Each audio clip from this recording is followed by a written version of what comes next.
Good afternoon students. बच्चे इस video दे विच आपां डिस्कस करांगे basic theory of interference.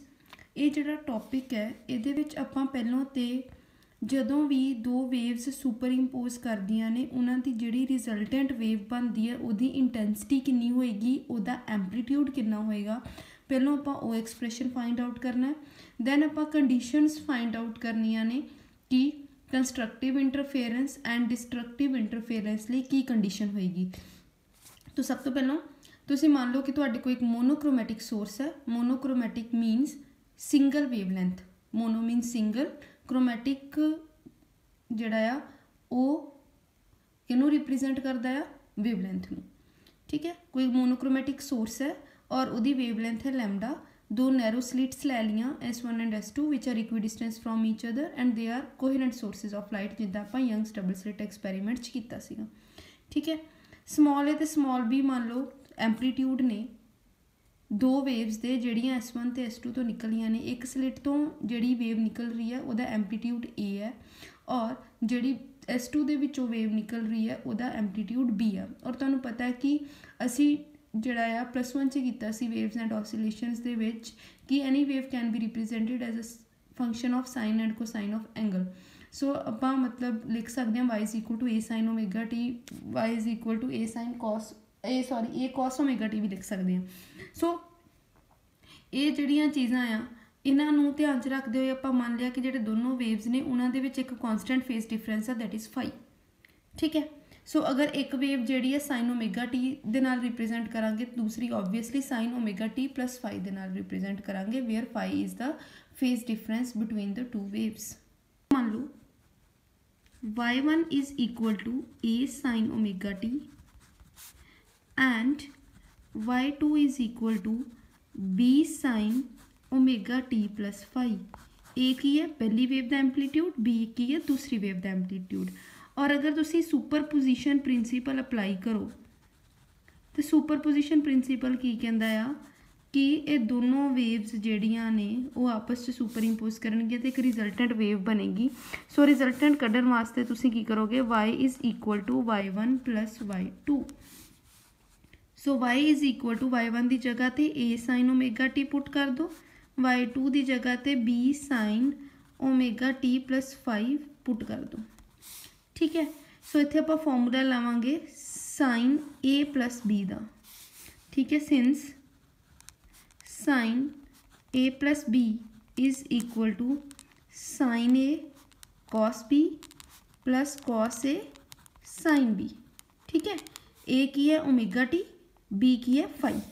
So y is equal to a sine omega T plus b bracket formula लगाओ, sine a cos b plus cos a sine b।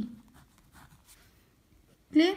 हुण b नूं अंदर multiply कर दो bracket a sine omega T plus b sine omega T cos phi plus b cos omega T sine phi.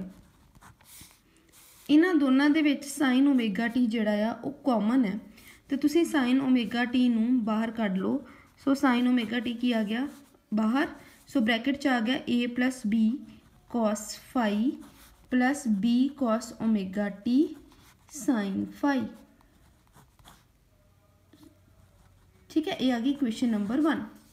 Now put a plus b cos phi नूं तुसीं put कर दो r cos theta, question number 2, और b sine phi नूं put कर दो r sine theta.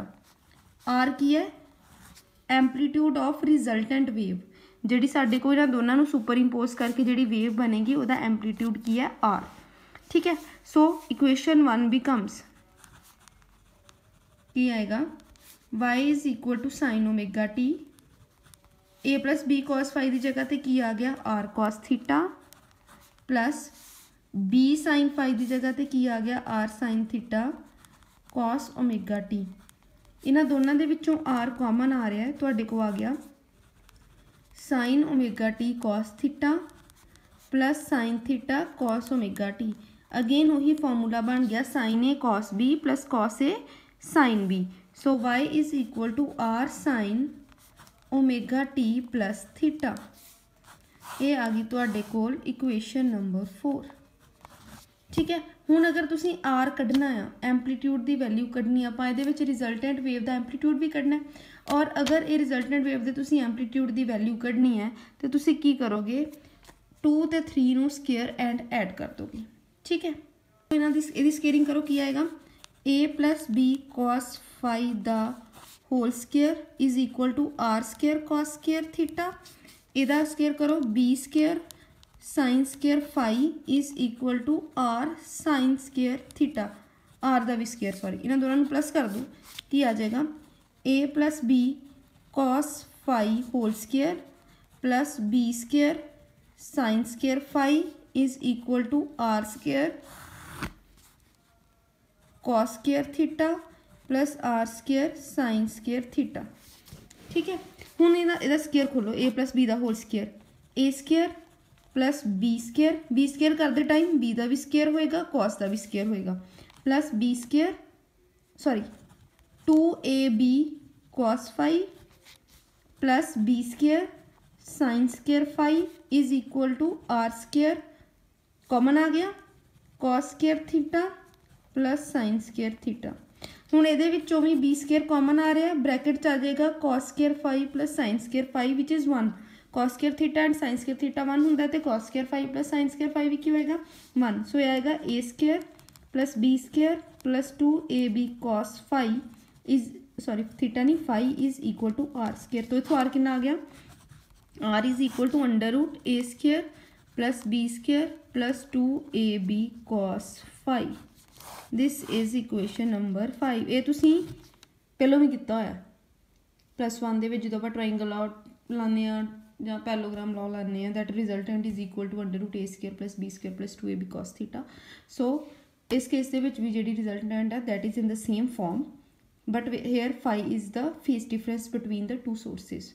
ठीक है, दो सोर्सिस की जी वेवलेंथ विच जिहड़ा फेस डिफरेंस आ जां जिहड़ी वेव है लीड करती पई है या लैग करती पई है, एक वेव अगे चल रही है एक पिछे चल रही है, इतने फेस डिफरेंस की गल आ गई है। ठीक है, so R is equal to under root A square plus B square plus 2ab cos phi. हुण जिहड़ी इंटेंसिटी है आई, ठीक है, वो एंपलीट्यूड दे डायरैक्टली प्रपोर्शनल हुंदी है, स्केयर दे एंपलीट्यूड दे स्केयर दे डायरैक्टली प्रपोर्शनल होंगे, जिन्ना वेव का एंपलीट्यूड होएगा उन्नी ही उसकी इंटेंसिटी ज़्यादा होएगी। सो अगर आप रिजल्टेंट की गल करिए तो आई आर आ गया के आर स्केयर, क्यों, क्योंकि एंपलीट्यूड आर आ तो आई जड़ा वा वो आर स्केयर दे डायरैक्टली प्रपोर्शनल हो गया, तो कॉन्सटेंट आप इत्थे के लगावांगे, ये हो गया रिजल्टेंट का। ठीक है, अगर वेव जी आ वो फस्ट वेव आ तो के ए स्केयर हो गया, अगर दूसरी बी वाली वेव आ तो के बी स्केयर हो गया। ठीक है, हुण जिहड़ा आ तुसीं आर स्केयर की वैल्यू इत्थे पुट कर दो, आर की वैल्यू कड्ढी है ना, आर की वैल्यू कितनी है अंडर रूट ए square plus B square plus 2ab cos phi. ठीक है, जो आप दोनों साइड से स्केयरिंग करिए तो आर स्केयर के बराबर आ गया a square plus B square plus 2ab cos phi, है ना। आ वाली जी आर स्केयर की वैल्यू है वो इत्थे पुट करो, तो को आई आर आ जाएगा k a square plus B square plus 2ab cos phi. ठीक है, सो ये आ गई तुहाडी को वैल्यू इक्वेशन नंबर 6 के विच। ठीक है, और आई ए जिहड़ा वा वो के ए स्केयर के बराबर है, तो आई बी जिहड़ा आ वो के बी स्केयर के बराबर है, इनू इक्वेशन 7 मान लो। ठीक है, हुण के नू अंदर मल्टीप्लाई करो, देखो की बनता तुहाडे कोल I r is equal to k a square plus k b square plus 2ab cos phi नाल सॉरी इत्थे के भी आएगा। हुण मैं की करनी है के a square plus k b square, इत्थे मैं 2 नू एज इट इज़ रहता, जिहड़ा के है उन्होंने अंडर रूट के इंटू अंडर रूट के लिखता, ए जिहड़ा आ उन्होंने ए स्केयर करके उसका अंडर रूट करता, जिहड़ा बी है उन्होंने बी स्केयर करके उसका अंडर रूट करता, नाल आ गया कॉस फाई। ठीक है, कोई चेंज नहीं आया दे विच, के नू अंडर रूट के इंटू अंडर रूट के लिख सकते हो, ए का स्केयर करके अंडर रूट कर दो ए आ जाएगा, बी का स्केयर करके अंडर रूट कर दो बी आ जाएगा। हुण ये मैं की करन लगी हाँ कि मैं के ए स्केयर ते के बी स्केयर नूं इकट्ठा करन लगी हाँ। इन्हां दोनां नूं इकट्ठा कर दो, ये आ गया अंडर रूट के ए स्केयर। इन्हां दोनां नूं इकट्ठा कर दो, ये आ गया अंडर रूट के बी स्केयर कॉस फाई। हुण के ए स्केयर आई ए दे बराबर है, ये आ गया I a plus I b plus 2, ये अंडर रूट आ गया 2 under root I a under root I b cos phi. ये आ गई तुहाडे कोल रिजल्टेंट इंटेंसिटी दी वैल्यू। ये आ गई इक्वेशन नंबर 8। हुण आपां जो नैक्सट करना आ, आपां कड्ढनियां है कंडीशनस। ठीक है, conditions for constructive interference and condition for destructive interference. वो कड्ढन तो पहलों मैं तुहानूं दसना है कि पाथ डिफरेंस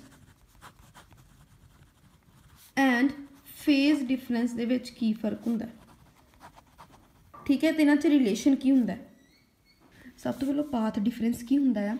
पाथ डिफरेंस हुंदा है कि जिहड़ियां दो वेव्स ने वो एक डिस्टेंस ट्रैवल करके जिहड़ियां ने स्क्रीन तक पहुँच रही ने, तो कोई एक पहलों पहुँच रही है या बाद च पहुँच रही है। ठीक है, जिद्दां मान लो कि तुसीं यंग्स डबल स्लिट एक्सपैरीमेंट कीता सीगा। ठीक है, उहदे च की सीगा कि alternative dark and bright bands बनते पे ही। ठीक है, इदां जिद्दां इत्थे डार्क है, इत्थे ब्राइट है, इत्थे डार्क है, इत्थे ब्राइट है। हुण इत्थे दो सोर्सिस ने इदां सीगे, हुण ये जल्दी पहुँच रहा, ये दूर पहुँच रहा, दूरों पहुँच रहा, मतलब आ डिस्टेंस घट है, डिस्टेंस ज़्यादा। इन्हां दोनों च पाथ डिफरेंस आ। फेज डिफरेंस हुंदा एंगल का कितना डिफरेंस है। ठीक है, अगर आप पाथ डिफरेंस नूं मान लीए डेल्टा एक्स तो फेज डिफरेंस नूं मान लीए फाई, इन्हां दोनों च रिलेशन की हुंदा है delta x is equal to lambda upon 2 pi into phi. ठीक है, lambda is wavelength, delta x path difference, phi phase difference, 2 pi is a constant. चलो करते हैं कंस्ट्रक्टिव इंटरफेरेंस का केस। कंस्ट्रक्टिव इंटरफेरेंस कदों हुंदी है, जदों क्रैस्ट क्रैस्ट ते ट्रफ ट्रफ ते फॉल करती है। ठीक है, मतलब उदों इंटेंसिटी जिहड़ी आ वो मैक्सीमम होनी चाहिए है। ठीक है, इंटेंसिटी का फॉर्मूला की कीता, k a square plus B square plus 2ab cos phi, ये कीता। ठीक है, ये मैक्सीमम कदों होगी, जदों कॉस फाई मैक्सीमम होएगा, क्योंकि ए बी तो कॉन्सटेंट ने, ये तो एंपलीट्यूड आ। ठीक है, कॉस फाई जो मैक्सीमम होएगा उदों आई आर मैक्सीमम होएगी। That implies cos phi is equal to maximum, that is equal to +1। ठीक है, सो और फाई किद्दां होएगा, हुण 1 कदों हुंदा है कॉस, कॉस 0 ते 1 हुंदा है, 2 पाई ते 4 पाई ते, ईवन नैगेटिव ते भी वो 1 हुंदा है। ठीक है, क्योंकि cos of minus theta is cos theta. So ये आ गया 0 ते या फिर 2 पाई ते या फिर 4 पाई ते अप टू सो ऑन। अगर आपां इहनूं जनरल लिखना होवे, जनरल दे विच आपां फाई नूं की लिखांगे plus minus 2n pi, n is 0 1 2 up to so on. अगर n नूं इत्थे 0 पुट कर दो तो 0 आ गया, n नूं 1 पुट कर दो 2 पाई आ गया, n नूं 2 पुट कर दो 2 2 4 पाई आ गया, मीनस ये जनरल चीज़ होगी। ठीक है, हुण जिहड़ा डेल्टा एक्स है वो आंदा तुहाडे कोल lambda upon 2 pi into phi. ठीक है, इत्थे फाई की वैल्यू पुट करो, delta x is equal to lambda upon 2 pi plus minus 2n pi, 2 pi ना 2 pi cancel, so path difference आ गया प्लस माइनस n लैमडा। ठीक है, हुण जिहड़ा आ तुहाडे को जिहड़ी आई मैक्सीमम आएगी वो आएगी, अगर आप के नूं 1 पुट कर दिए तो इनू भी 1 पुट कर दिए। ठीक है, आई मैक्सीमम आ गई a square plus B square plus 2ab, ये आ गया a प्लस बी का होल स्केयर। ठीक है, बट अगर आपां जिहड़ा आ दूसरी वैल्यू पुट करिए, जिहड़ी आपां के दी टर्म्स ते आई ए दी टर्म्स कीती है, वो आपां की कीती सीगी, आई आर दी वैल्यू की कीती सी I a plus I b plus 2 under root I a I b cos phi. अगर कॉस फाई नूं 1 पुट कर दिए तो आ गया I a plus I b plus 2 under root I a I b, वो तुहाडे को आ जाएगा under root I a plus under root I b का होल स्केयर। ठीक है, ये आई मैक्सीमम की वैल्यू आ गई तुहाडे कोल। ठीक है, हुण आर कितना कीता है, r is equal to under root A square plus B square plus 2ab cos phi. ठीक है, इत्थे भी कॉस फाई नूं 1 पुट कर दो तो आर मैक्सीमम कितना आ जाएगा, अंडर रूट ए square plus B square plus 2ab, ये आ गया under root a plus b का होल स्केयर स्केयर नाल अंडर रूट कैंसल, ये आ गया a plus b, I maximum आ गया इन्ना और आर मैक्सीमम आ गया इन्ना। ठीक है, हुण आपां करांगे डिस्ट्रक्टिव दा केस। डिस्ट्रक्टिव दे केस दे विच जदों क्रैस्ट ट्रफ ते फॉल करदी है तो डिस्ट्रक्टिव इंटरफेरेंस हुंदी है। ਉਹਦੇ ਲਈ ਜਿਹੜਾ IR है वो मिनीमम होना चाहिए, तो IR मिनीमम उदों होएगा जो cos फाई मिनीमम होएगा। So cos phi is equal to minimum is equal to -1। cos phi जो -1 कदों होएगा जो ऑड फंक्शन होएगा पाई का, जिदा pi 3 pi 5 pi 7 pi. So phi is equal to +- pi +- 3 pi +- 5 pi up to so on. ਜਦੋਂ ਆਪਾਂ ਇਹਨੂੰ ਜਨਰਲ ਟਰਮ ਚ ਲਿਖਾਂਗੇ n ਦੀ ਟਰਮ ਦੇ ਵਿੱਚ ਤੇ ਸਾਡੇ ਕੋਲ ਆ ਜਾਏਗਾ +-2n + 1 ਪਾਈ।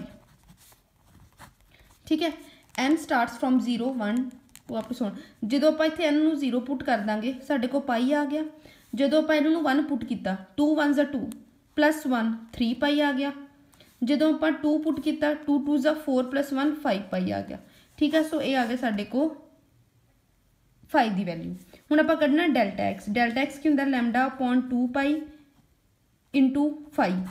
सो आ गया delta x is equal to λ/2 pi. 5 की जगह पर पुट कर दो +-2n + 1 पाई। ठीक है, पाई नाल पाई कैंसल, डेल्टा एक्स आ गया तो को +-2n + 1 λ/2। ठीक है, सिमिलरली जिदा आप आई मैक्सीमम कढ़िया उदे तुसी आई मिनीमम भी कढ़ना, तो तुहाडे को आई मिनीमम आ जाएगा √IA - √IB दा होल स्केयर। तो सिमिलरली आर मिनीमम भी कितना आ जाएगा A - B। ठीक है, सो इदा ही तुसी की करना है, सिमिलरली तुसी खुद करना है। cos फाई नूं ओबवियसली माइनस पुट करोगे, इत्थे माइनस आ जाएगा, इत्थे माइनस आ जाएगा, तो सेंटर च भी माइनस आ जाएगा। सिमिलरली तुसी आर मिनीमम फाइंड करोगे, that will be A - B।